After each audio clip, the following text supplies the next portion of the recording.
Welcome to the Black Entrepreneur Experience podcast, inside the business, buzz, and brilliance of Black entrepreneurs. Here's your host, Dr. Frances Richards. What happens in Vegas goes all over the world on Black Entrepreneur Experience, episode number 424. Thank you for joining us as we elevate the Black Entrepreneur Experience by interviewing CEOs, thought leaders, innovative thinkers, and Black entrepreneurs across the globe.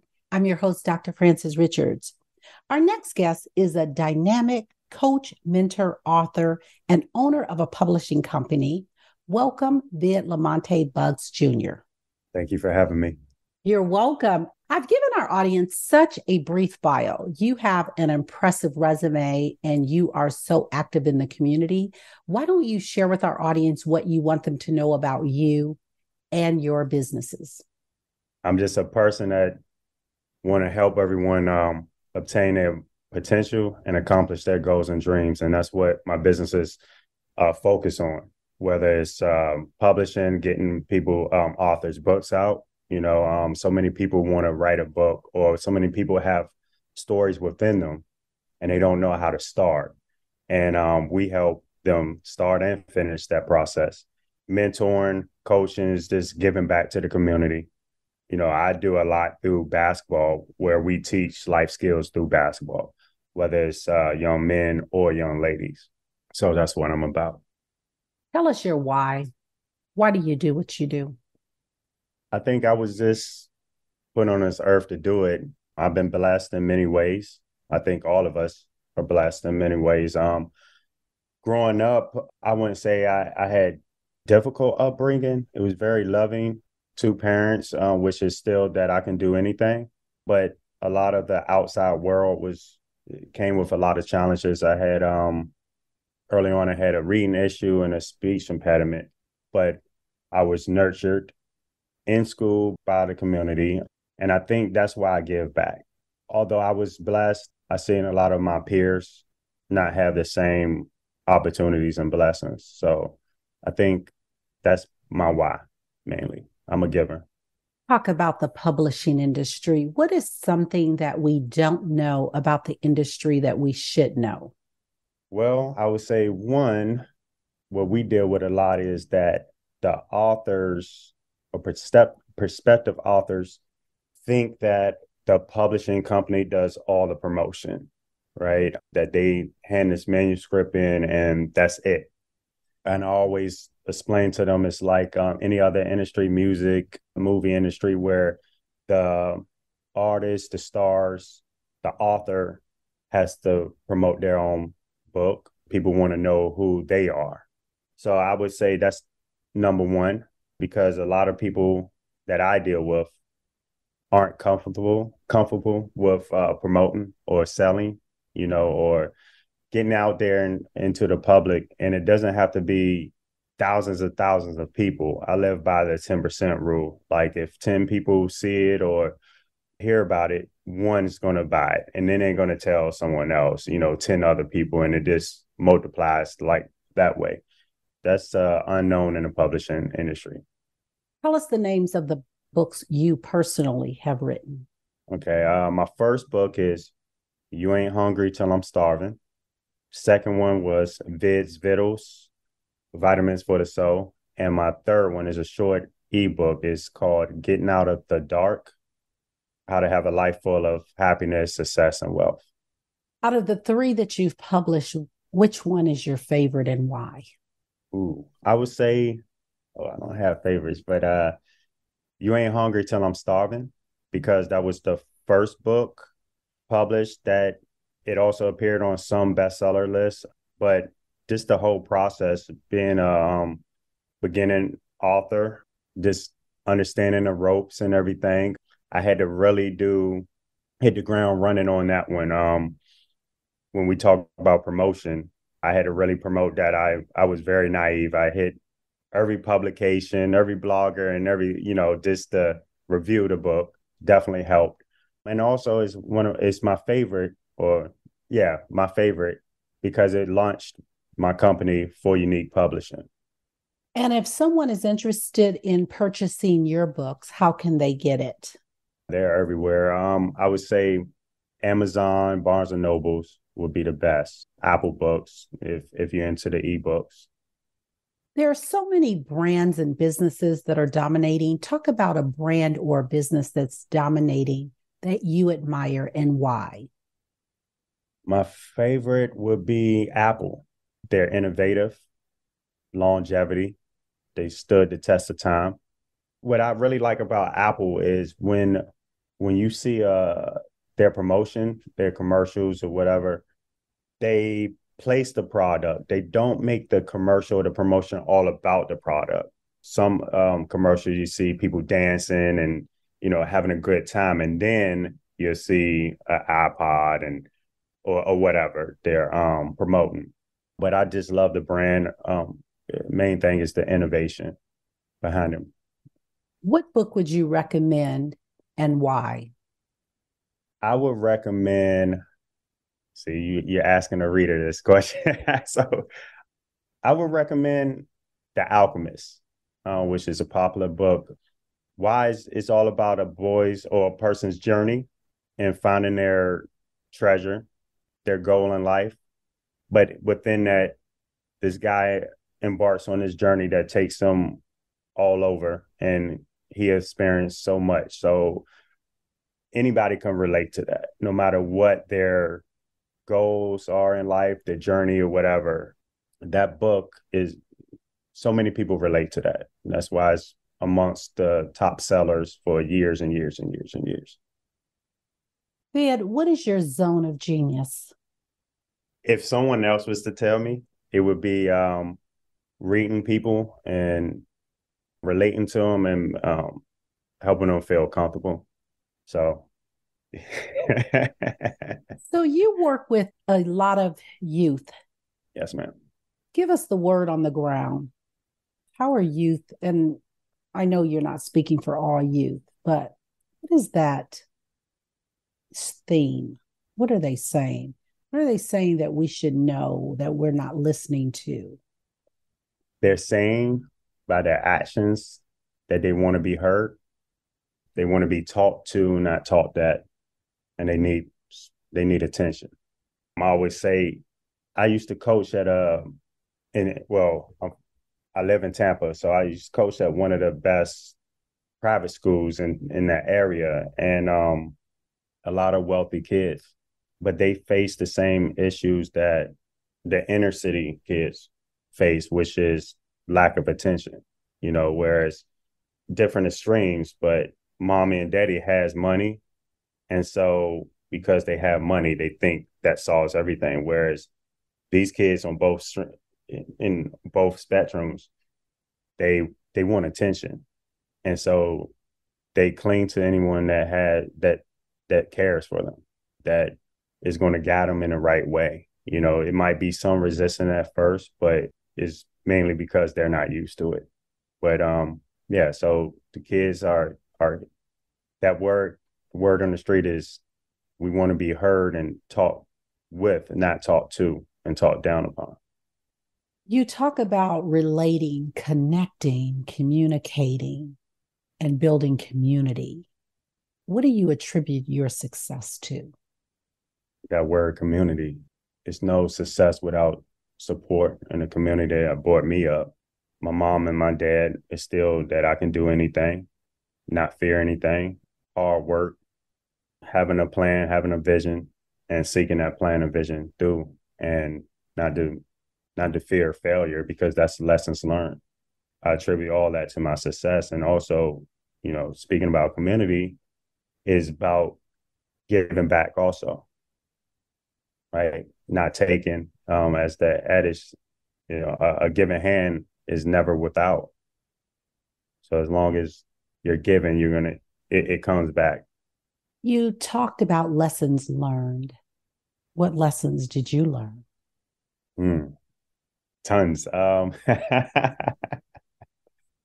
Well, when I was younger, I had so much rage in me. And so one of the lessons I learned growing up and through experiences that, one, you don't have to fight all the battles, right?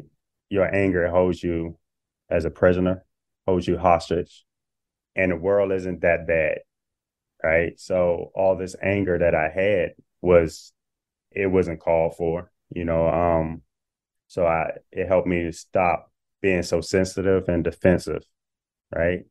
And once I did that, I was open to others. I was open to communicating with others, seeing that other people have issues and problems just like I do, and that if we can talk, we might not agree, but we can see where other people are coming from, their experiences. So you might not ever understand, but you can know why a person acts this way, but if you're shut off, you're angry and things like that, no one wants to talk to you. So that's one of the lessons I've learned. And it's been the biggest part of my growth and my success. I mean, again, I deal with people every day. So Vid, that was, a late teen, early 20s, wouldn't be here if I didn't learn that lesson of letting go that anger and that rage and stuff, and being so sensitive. That word rage, very powerful. And what was that story behind that breakthrough for you that caused you to move past that rage and to actually go into growth and development? Well, the rage came from being a Black male that was grown. I grew up in the 80s and 90s in I wouldn't say a racist area, but it was a lot of prejudice, even though I had white friends and friends of all backgrounds, but just the injustices that I saw. So what broke me out of that was the, again, community, the support, certain people telling me that they believed in me, that I would be successful, that, not to be like the other people in a neighborhood, whereas, just go on to college, focus on college, they'll be doing the same thing when you graduate. And even in college, I had professors who, even though I didn't know it at the time, but even though I didn't agree with them at the time, they saw a lot in me. And they even said I had a couple of books in me. And when they told me that, I said, no, not me. But that support that people poured into me, even though I was fighting it, if you have 20 people, different people keep saying that you're something special, you have a lot to give, things like that, that broke, broke me out of that whole attitude, and I looked at it, it's like, why should I have any rage? And then actually that's how part of why I wrote, because that was my outlet. Writing was my outlet for all that rage, because I'm very introverted. I'm a social introvert now, but I was very introvert, but I didn't know how to redirect that rage and energy. It was either sports, and then sports became like a job or sure, and then it was writing. So those things helped me break out of that. So someone's listening to this interview, it's a parent, it's a grandparent, it may be that person that's dealing with rage.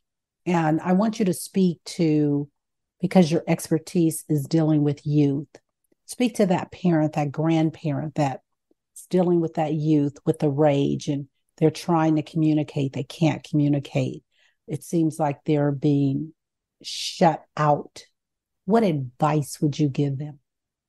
I would give them, first, try to relate to them on their terms, meaning as adults, a lot of times we forget how it is and how it was to be a kid or a teenager. And if we look back on how when we were kids and teenagers, a lot of times, a lot of us felt that we were unheard, right? Or misguided or whatever the case. So I would say take a step back out of you and try to relate to them on their level, even though you don't agree, and really listen to what they're really saying. And they're saying it by their actions, not so much of their words. And then from there, a lot of times you'll find that they're seeking attention. They're seeking attention, and that attention may involve with issue they're having, or just that they want love. So yeah, that's my advice to them. Vid, I want you to have a monologue. I want you to name this person, living or not. They've inspired you so much. Who is that person? And what are you saying to that person? I would say Irvin Magic Johnson. You inspire me a lot. One of the reasons why I am doing what I'm doing, because I had no choice of being a Laker fan growing up, but because of you, I fell in love with basketball. Because of the first time I seen you play, you were playing with a smile on your face. And as a kid, I didn't understand, but I knew that the other players didn't play with a smile on your face, but I just saw the joy that came from you playing basketball. And that made me fall in love with basketball. And with that, the things that you been through and the things you achieved has been an inspiration to me in following through college, through business, through life in general. And it's because of basketball that I have I've met people to guide me into having a publishing company, to give back to the community, to teach these kids and mentor and coach and all these wonderful things. So I say thank you. About fatherhood and entrepreneurship. Talk about fatherhood and entrepreneurship. It's a beautiful challenge. Definitely a lot of work-life balance. Fatherhood, I love it. I have 3 kids, 15, going to be 9 in July, and one's going to be 2 in October. So they keep me full of life, keep me young. It keeps me motivated in entrepreneurship, growing the businesses and things like that to provide for them, but also to have a better world for them and their generation. Yeah, I could go on and on, but keep it simple. Definitely a blessing. I love it. It's what wakes me up every day. Talk about your top 2 influencers, mentors, and what lessons did they teach you? Number 1 would be my dad, Vid Lamonte Buzz Sr. He taught me have no fear, plan, have a vision, never give up, but follow your passion. I seen my dad. My dad was the man of his house basically at 6 years old. Him and my mom had my older sister while they was in high school. And the two of them, he put himself through college with her help, raising a kid. And then I came along. So I seen a lot of his journey. So just how he started out young and how he retired early, and just his success is an inspiration to me, and he influenced me a lot with a lot of life lessons. And number 2, business-wise, would be Damon John, known for FUBU. I've talked with him and met him a few times, but the main lesson he gave to me was you can't do it all by yourself. You have to surround yourself and hire people that are more skilled than you. And that once I started doing that, my business expanded and I had less headaches. Those are my 2 influential people I look up to. Speaking of hiring, how do you vet people to come on your team? I like to have conversations like you and I have. I like to know about them personally. Are they a hard worker, self-starter, things like that? Yeah, just dialogue. I look at their actions and things like that.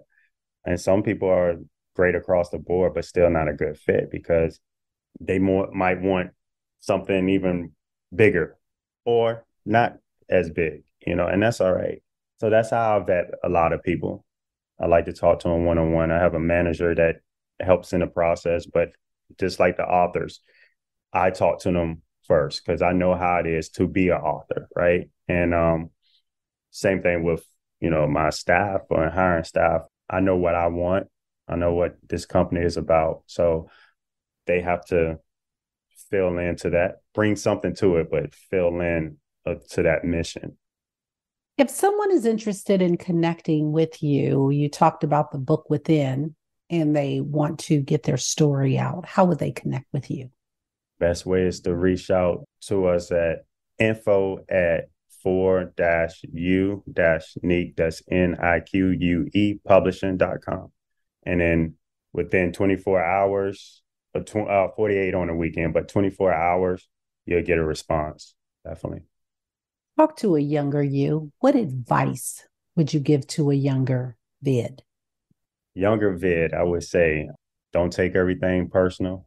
It is that fire that you have that's going to make you successful, but you have to redirect that fire from anger into constructive motivation. Don't dim your light for anyone. It's going to be some tough times, but just know that you're going to get through it. And everything that you're going through is for a reason. And you're going to be a blessing.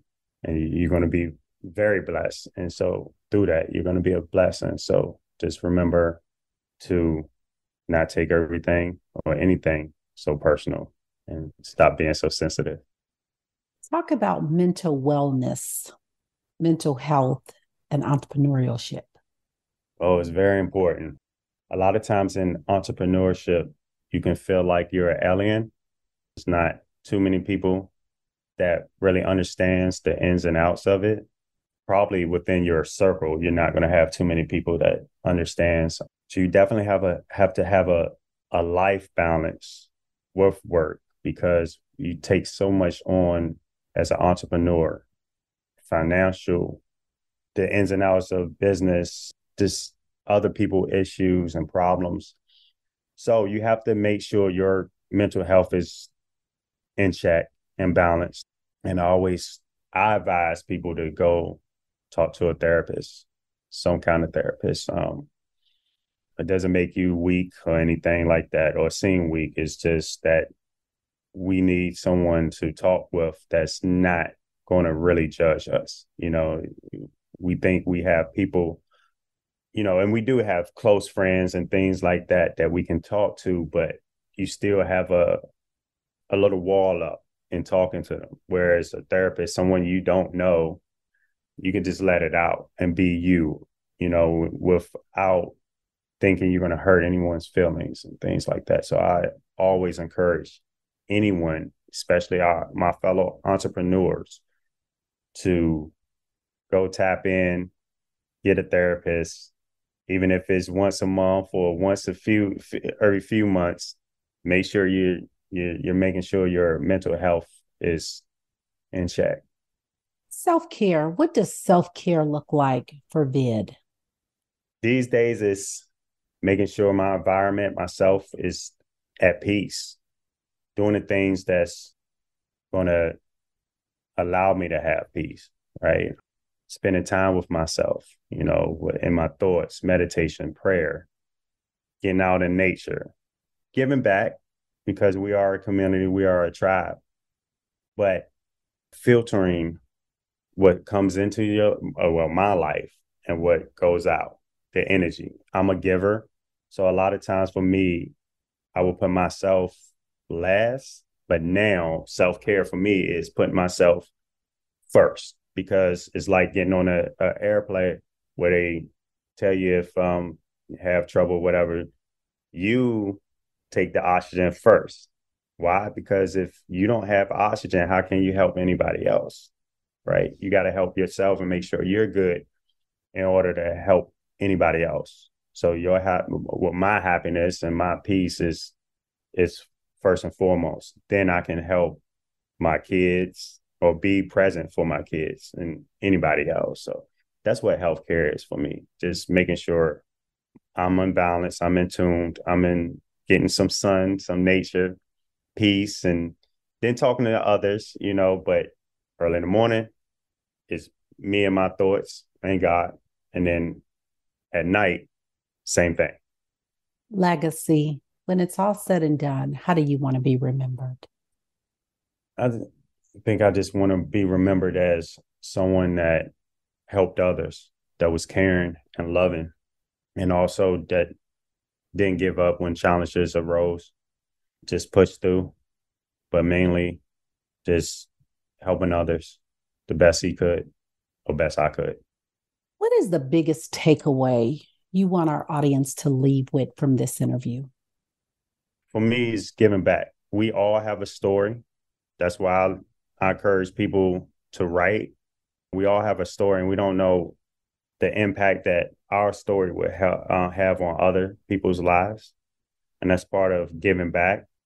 Let's say give back. We all have talents and abilities and blessings that we can share with others to make this world a better place. And that's what I'm all about, even through our differences, just giving back, because none of us are here just because of us. It's a community that helped us indirectly and directly. So my takeaway is just, I'm all about helping and giving back and making platforms for people. And I hope others do the same thing for those that's coming behind them.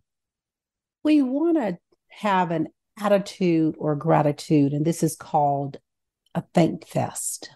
And I want you to thank situations and people that they've inspired you so much. Have at it.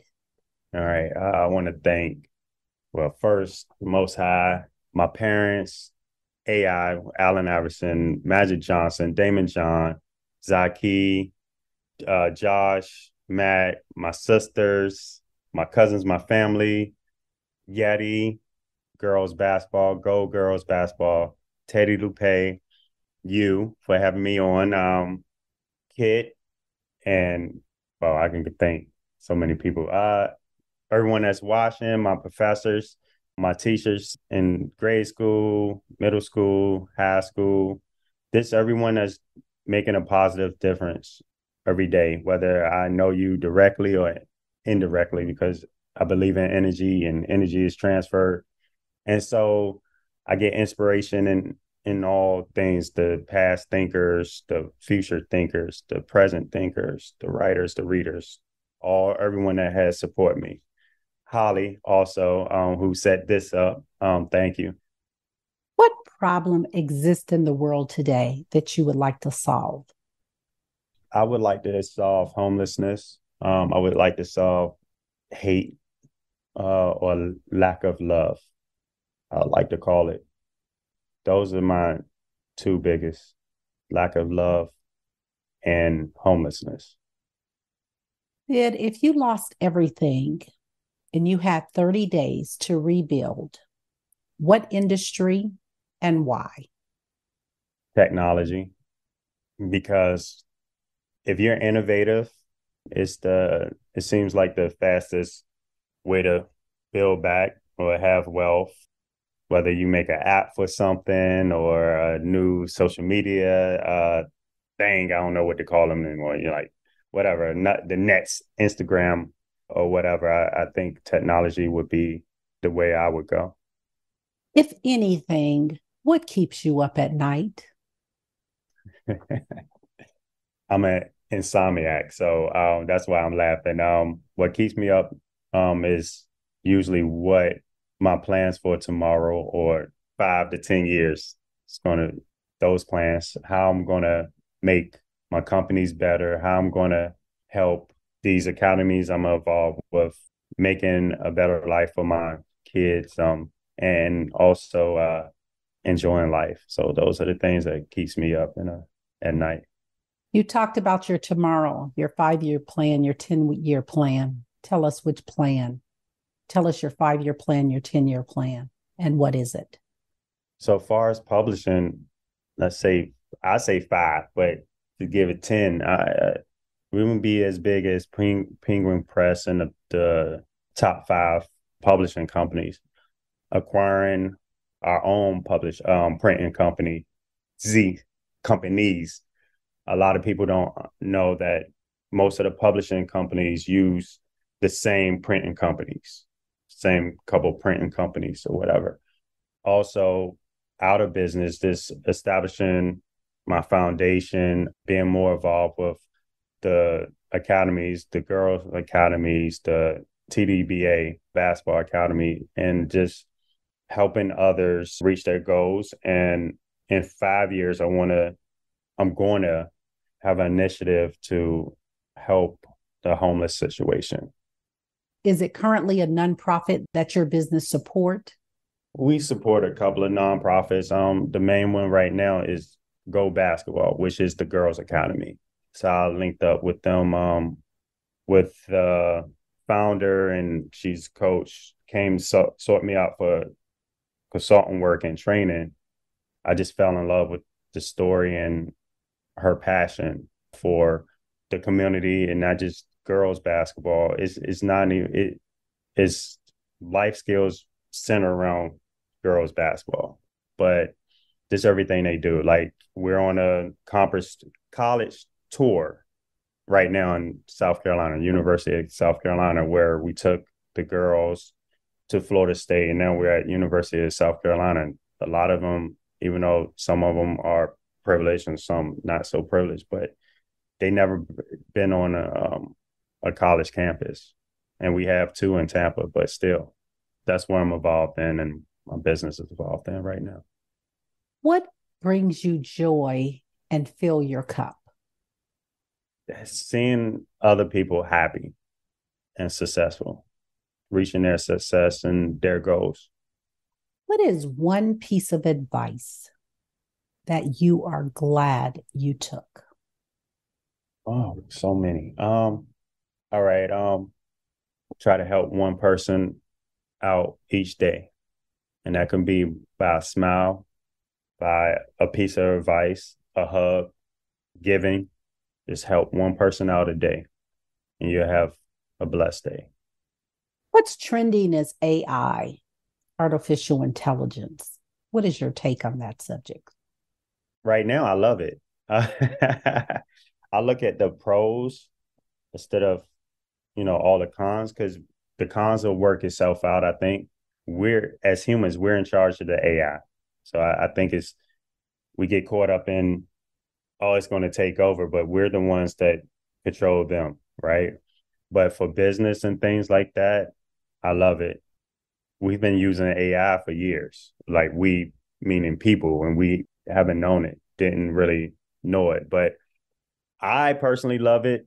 We need to work out some kinks and place other people in jobs and things like that. But I think technology is good for the most part.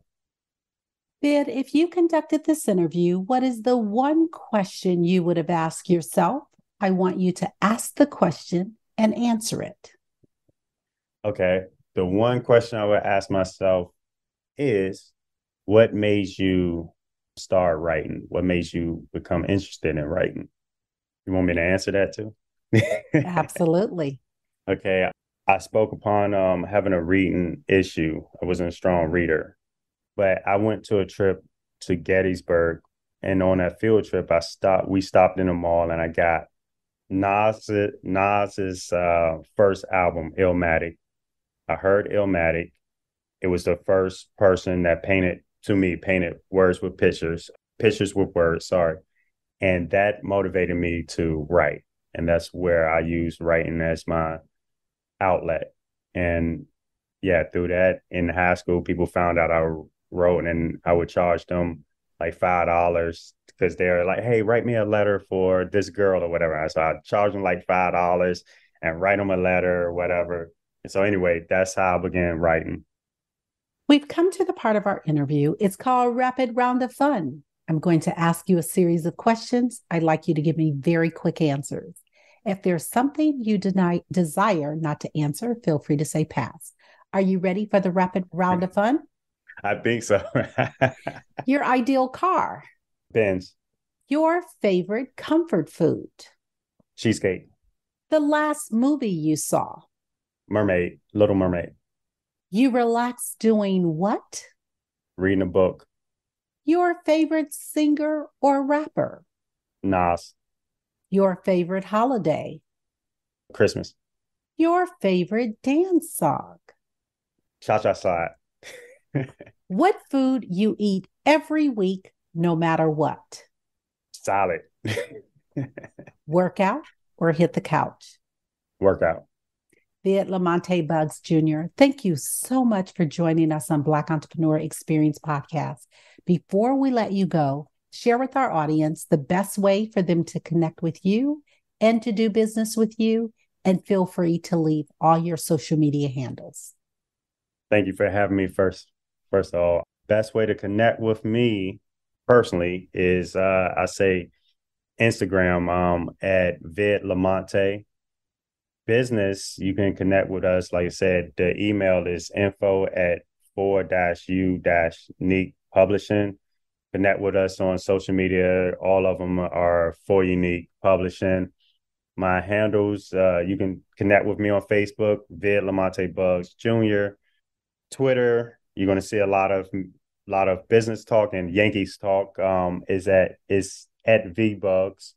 LinkedIn, VidBugs. Yeah, all those good things. It's Vid Lamonte or VidBugs. So thank you, Vid. That's a wrap. Thank you for listening and subscribing to Black Entrepreneur Experience. We would love for you to leave a review and rating on iTunes and share with your friends. For show notes and more episodes, go to www.beepodcast.com. Join us next Wednesday, and remember, green is the new black. So keep your bank accounts and your business in the black.